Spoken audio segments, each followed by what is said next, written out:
Hello and welcome na naman sa Gothic TV. Today guys, meron na naman tayong PC build na i-feature and i-monitor din natin yung performance niya, and at the same time titest natin siya sa user benchmark, ganun, titignan natin yung temps niya kasi naka-air cooler lang tayo.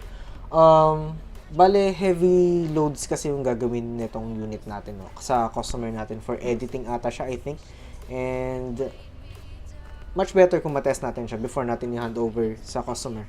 Okay, so first, identify muna natin yung mga products used and mga items na ginamit natin for our build. So, firstly, ang ating processor is 12400K from Intel, i5 siya. And next natin is, pinair natin siya with the cooler na AK620 from Deepcool. Bale, dual fan na air cooler to and very good yung performance niya for me kasi yung idle natin is umaabot lang ng around 27. Which is very low na. Next na part na i-feature natin is itong si graphics card natin from Aorus na 3060 Elite siya. For RAM naman, ang ginamit natin is Crucial Ballistics na black 3600 MHz. Para naman sa ating boot drive, ang ginamit nating SSD is 970 EVO Plus from Samsung and 500 gigs yun. Bale, nag-add na lang tayo ng storage niya.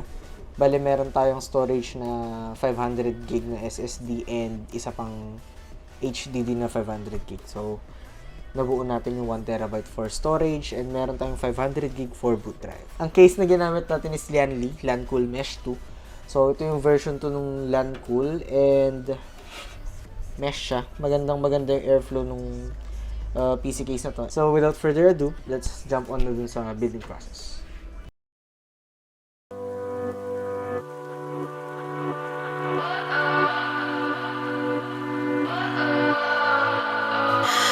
What does perfect even mean? Is there even such a thing? Ooh, can we switch up all the rules and imagine a utopia? Darling, I'm just so fed up with these expectations. They keep weighing me down. My heart is begging me to get the hell out. Inside the upside down for a minute and pretend, honey, I'm a perfect 10. Whoa, whoa. And if I say it enough, it gets ingrained in my head, and I start to see, honey, I'm a perfect 10.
Expectations, they keep weighing me down. My heart is begging me to get the hell out of my head. I'm gonna live inside the upside down for a minute and pretend, honey, I'm a perfect 10. Whoa, honey, I'm a perfect 10. If I say it enough, it gets ingrained in my head, and I start to think, honey, I'm a perfect 10. Honey, I'm a perfect 10. Whoa, honey, I'm a perfect 10.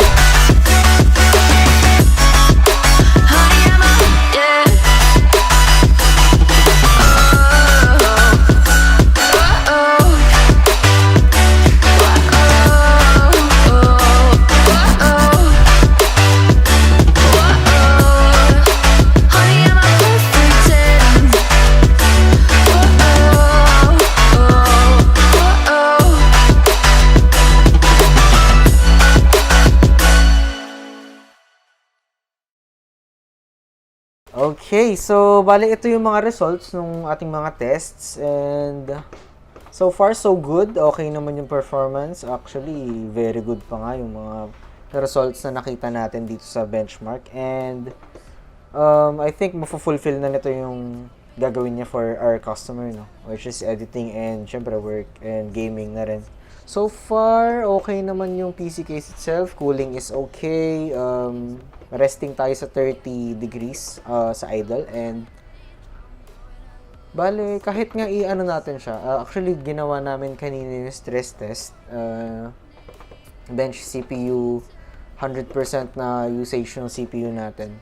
Ang highest lang ata natin kay AK620 is around 45 to 59 degrees. I think. Pero, syempre, iba pa rin yun pag nilalaro ka na siguro, real time.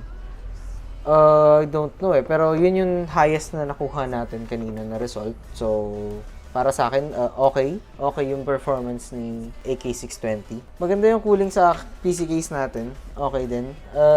Marami siyang butas for airflow and yun nga, malakas yung mga fans na naka-install. Pre-install siya, bali Lian fan siya na tatlo sa harap.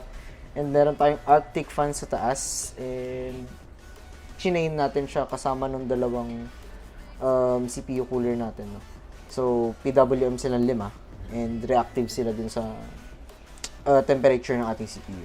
Okay, so that's it for our video, guys. No? I hope nag-enjoy kayo sa video natin. Naging informative tayo. And, by the way pala, itong mga gamit natin na mouse and keyboard is new from Techware. This one is Pulse Elite and ito si Veil from Techware, no? And soon maglalabas kami ng mga reviews nilang pareho. So, keep in mind and keep tabs on our page for that. Okay, so that's it. And syempre, don't forget to subscribe sa YouTube channel natin, like our FB page, and follow our Shopee page, Mr. Shopman. And lahat ng mga yon, mga page natin is nasa description down below. Makikita nyo sila doon. And till next time.